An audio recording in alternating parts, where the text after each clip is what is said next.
Someone is reading you right now. They're waiting for your next explanation, your next justification, your next weakness, and in exactly 8 seconds, you'll know who it is. But first, let me show you something most people can't handle, something Nietzsche discovered that made him too dangerous to publish. Once you see this pattern, you can't unsee it. Every conversation becomes a power game, and you'll finally understand why you've been losing. Right now, 3 questions are burning in your mind. Why do I feel weak after explaining myself? Who taught me I need permission to exist? What happens when I stop justifying my actions? The answers will transform you into someone unrecognizable, someone untouchable, someone they should fear. Here's the situation. Every time you explain yourself, you shrink. It's not metaphorical.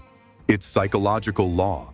Your power literally transfers to the person questioning you. They grow stronger.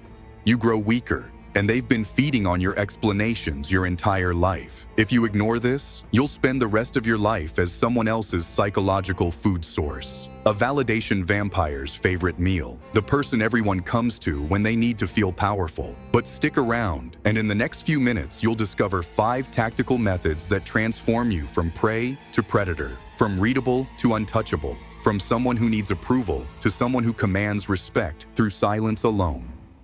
Most people shouldn't watch this, because once you cross this line, you can't go back. The old you, the explainer, the justifier, the people pleaser, that person dies today. Still here? Good. That means you're ready to become what they fear. The first law, silent dominance. Watch this closely, because what I'm about to reveal will make tomorrow's conversations feel like warfare. They ask why. You smile. You move forward. That's it. But here's where it gets dark. The less you explain, the more they respect you. Not because they understand you, because they can't predict you.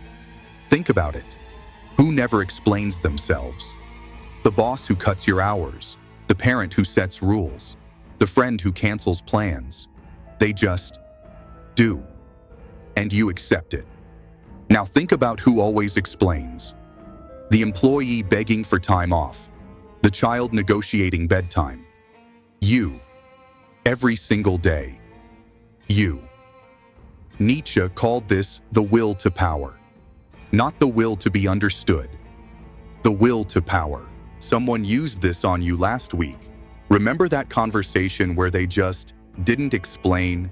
Remember how you became what I call the masked pleaser? Smiling while desperately trying to understand. How much mental energy did you spend trying to figure them out? How much power did you hand them while your mind raced for answers? Here's the micro detail that changes everything.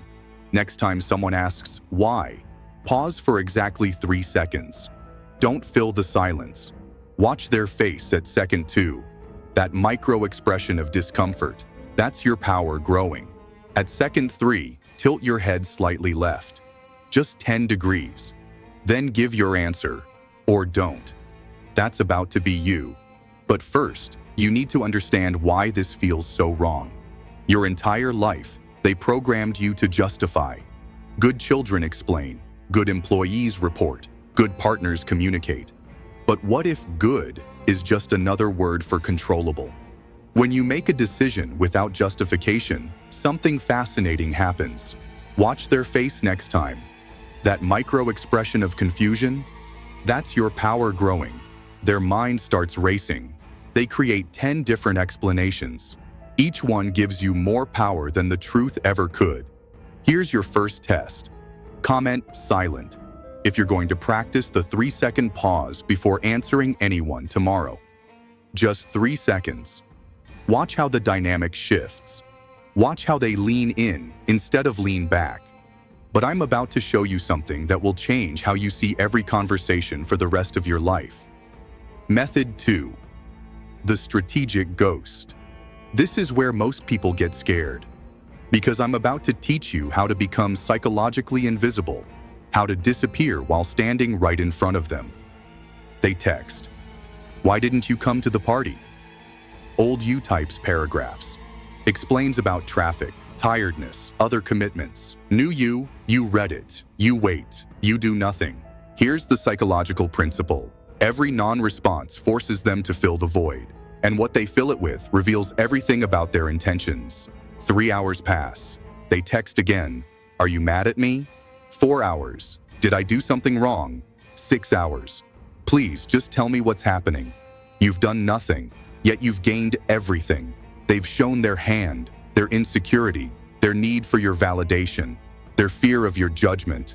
Watch for the emotional vampire pattern here. They feed on your responses. Your explanations are their blood. When you cut off the supply, watch them reveal their true nature.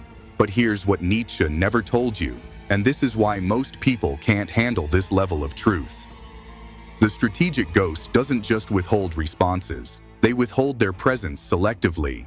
They become the empty throne that everyone wonders about. Here's a precise behavioral cue. When entering a room, pause at the doorway for 5 full seconds before entering. Count them. Let people notice you're there, but not yet present. On second 3, scan the room slowly. On second 5, choose your entrance path. This 5-second delay creates what Jung called psychological gravity. People feel pulled toward understanding your hesitation. Think about the most powerful person you know. How often are they fully present? How often do they give you their complete attention? Never. Because presence is currency, and they're not giving it away for free. Tomorrow, identify one person who always demands explanations from you. The energy vampire who feeds on your justifications. The next time they ask why, don't respond immediately. Count to 10. Watch their mask slip. Watch them reveal what they really want from you. Type ghost if there's someone you're about to strategically disappear on. They won't see it coming. The discomfort you're feeling right now, that's your old self fighting to survive. But that version of you, the one who needs everyone to understand them, is already dying. Hold that thought, because what comes next is where things get genuinely dangerous. The third revelation, the mirror defense. I'm about to show you something that will make you angry. Angry at yourself for not seeing it sooner. Angry at them for using it against you. When someone demands justification, you don't defend. You reflect. You become the mirror that shows them their own game. They say, "Why did you do that?" You say, "Why does it matter to you?" 7 words, complete reversal, total power shift. But here's the part that will make your stomach drop. Ready? Everyone who's ever demanded an explanation from you was gathering intelligence, not for understanding, for future manipulation. Your reasons become their roadmap. Your justifications become their weapons. Every time you explained why you couldn't make it, they learned how to guilt you next time. Every time you justified a decision, they found the pressure points to change your mind later. You've been training your opponents in exactly how to defeat you. Someone did this to you recently. Think back to when you explained why you couldn't help them. Remember how they used that exact reason against you the next time? But you said family was important to you. That's called the loyalty trap. They use your own values as chains. Here's another micro technique. When reflecting their question back, lower your voice by exactly 1 tone. Not a whisper, just 1 note lower than your normal speaking voice. Maintain eye contact, but blink exactly once, slowly, after you ask your question. This creates what I call the psychological void. They feel compelled to fill it with truth. Comment if you're ready to cut the emotional strings they've been pulling. But warning, once you see their true intentions, you can't unsee them. Here's the advanced technique. Next time someone asks, "Why didn't you tell me?" respond with, "What would you have done differently if you knew?" Watch them scramble. Watch them reveal their true agenda. Watch them admit they wanted to control the outcome. This is psychological Aikido, using their force against them. But it requires something most people don't have. You need to be genuinely curious about their need to control you. Not defensive, not aggressive, curious, like a scientist studying a specimen. Because their desperate need for your justification tells you exactly how they plan to use it against you. The mirror defense works because of something Jung called projection. But before I explain that, you need to understand what's really happening when you feel guilty for not explaining yourself. The fourth principle, Emotional assassination. This is your first real point of no return. After this next tactic, you won't be able to pretend anymore. You won't be able to go back to being readable, being safe, being controlled. Still watching? Then you're ready for the darkest truth about justification. Every explanation is an apology for existing. Every justification is you asking permission to be yourself. And every time you ask permission, you give them veto power over your life. But here's the technique that changes everything. Emotional assassination. You're going to kill their ability to make you feel anything about your choices. When they say, "I'm disappointed you didn't tell me," you feel nothing. Not because you're heartless, because you've assassinated the part of you that needs their approval to breathe.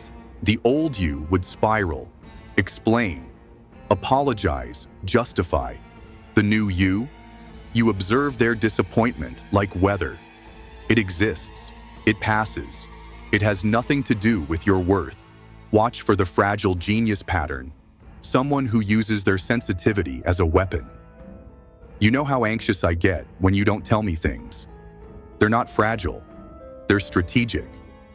Their emotions are weapons aimed at your guilt.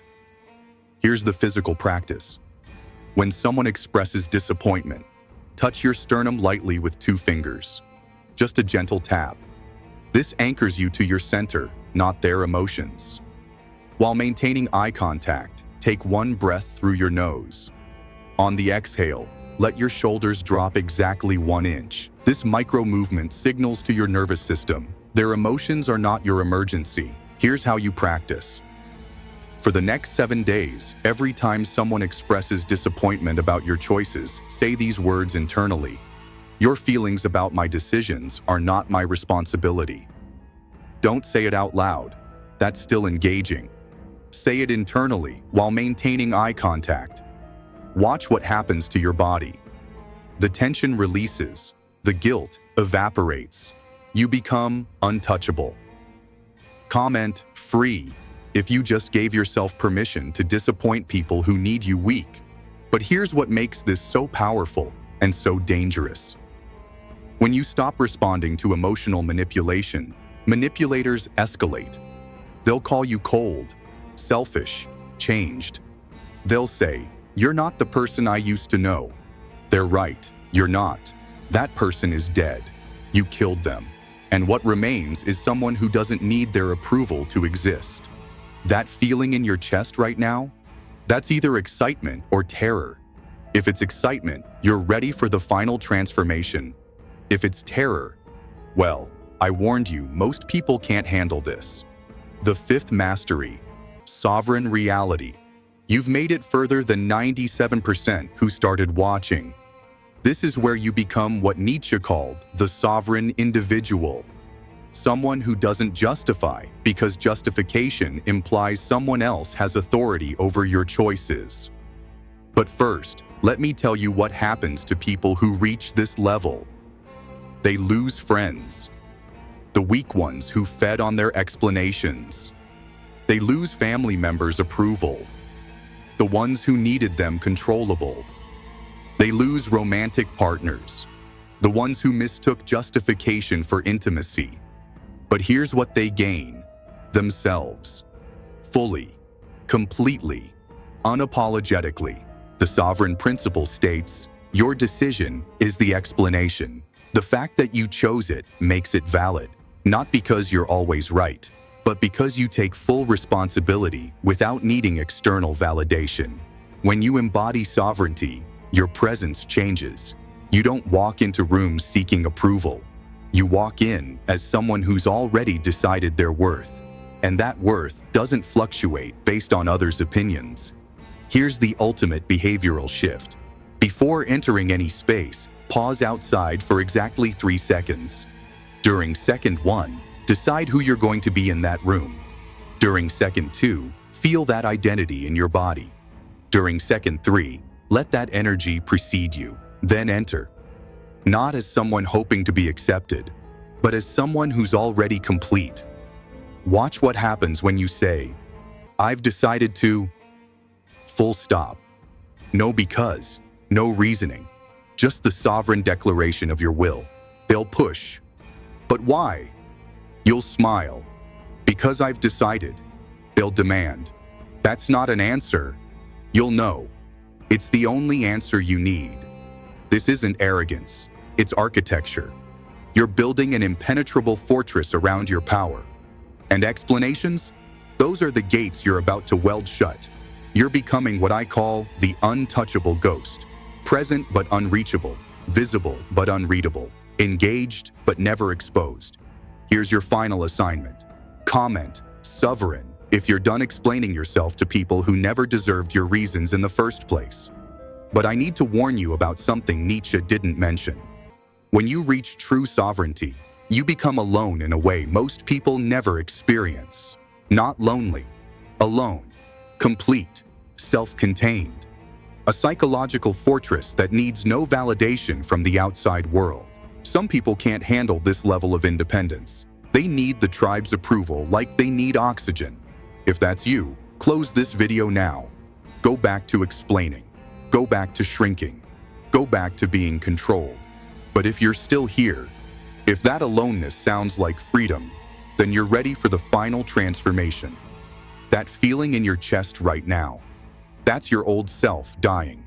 The explainer, the justifier, the approval seeker. They're taking their last breath. And what's being born? Someone who makes decisions from their own center of power. Someone who doesn't leak energy through endless explanations. Someone who commands respect not through words, but through the gravity of their unexplained presence. Tomorrow, someone will ask you why. And for the first time in your life, you'll realize you don't owe them an answer. You'll smile, not cruelly, but with the quiet confidence of someone who's discovered they don't need permission to exist. Comment, I'm becoming cold, if you're done being everyone's emotional supply. If you're ready to be the person others tell stories about, the one they can't figure out, the one they can't control, the one they remember, the dark conclusion. Now you understand why most people shouldn't watch this. Because once you see the game, you can't unsee it. Every justification others make sounds like weakness. Every explanation sounds like begging. Every "let me tell you why" sounds like "please don't reject me." You wanted power, but power wants something from you, your old self, the likable one, the reasonable one, the one who made everyone comfortable by being predictable. That person is gone. What remains is someone they should fear, not because you're cruel, but because you're free. Free from their judgments, free from their approval, free from the exhausting game of justifying your existence. The most dangerous person in any room isn't the loudest or the strongest. It's the one who doesn't need to be there. The one who chose to come but could leave at any moment. Without explanation, without justification, without looking back. You're different now. You can feel it. Subscribe and join thousands who chose power over comfort. Because next week, I'm revealing Jung's shadow principle. Why the parts of yourself you hide are actually your greatest source of power. But only if you're ready to meet who you really are beneath all the justifications. One final test. Comment your age if you wish you'd known this sooner. Let's see how many years we've lost being readable. Because here's the ultimate truth. They never wanted your explanations. They wanted your submission. And starting today, that currency is no longer in circulation. Welcome to the other side, where silence is power, where mystery is currency, where you don't explain because you don't recognize any authority higher than your own will. The game was always rigged. They taught you to justify so they could find your weaknesses, but you just walked off the board entirely. And tomorrow? Tomorrow you'll walk into every room knowing something they don't, that you don't owe anyone an explanation for being exactly who you choose to be. You can't go back now. The old you would have closed this video, would have thought this was too extreme, too dark, too dangerous, but you're still here, which means only one thing. You're finally ready to become unreadable. Now go practice. And remember, the only person you owe an explanation to is the one looking back at you in the mirror. Even then, keep it short.